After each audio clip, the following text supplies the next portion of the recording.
murah nih, dulu baru 80, sekarang udah dekat 200-300 ribu. Flatnya murah miskin.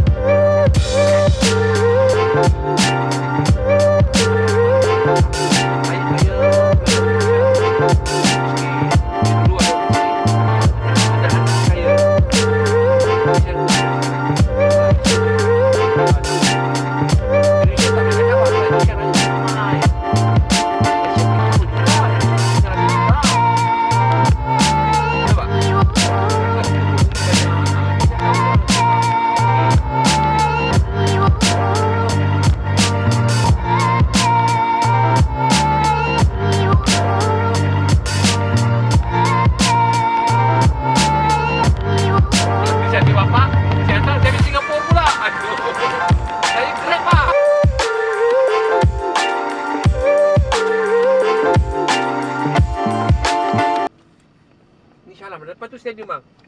Stadium dalam. Lepas tu main kat sini.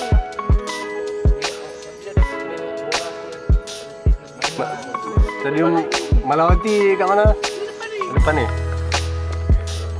Awal dalam. Takraw pun kat situ, macam kat situ. Lepas tu dia main kat sini. Awal stadium.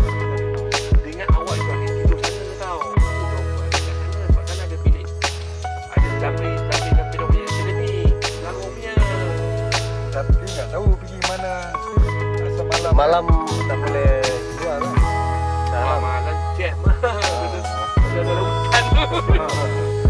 Kalau pergi bintang tu dia dah masalah pergi kat malam nanti pergi ke Arab Street lah. Oh, masuk Arab Park tu. Itu ada Morocco, Algeria, Tunisia, Syria, Yaman. Masuk lah. Dalam Arab Street. Arab. Dah tu ada di Tinggai awak. Alah, dekat abang pergi bintang lama tu sebelum dekat KFC tu. Dekat KFC ada main muzik tu, kat situ Arab Street. Yang iklan lagu lah. Ada lagu-lagu tu kan. Situlah. Tanya orang mana tu Arab Street, dia tunjuk tu Arab Street. Masuk situ lah, dia main musik malam. Main muzik tu.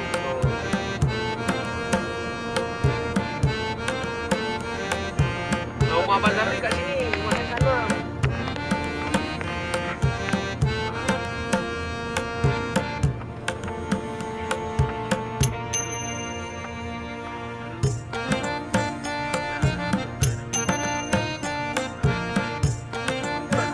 Nah ni kan.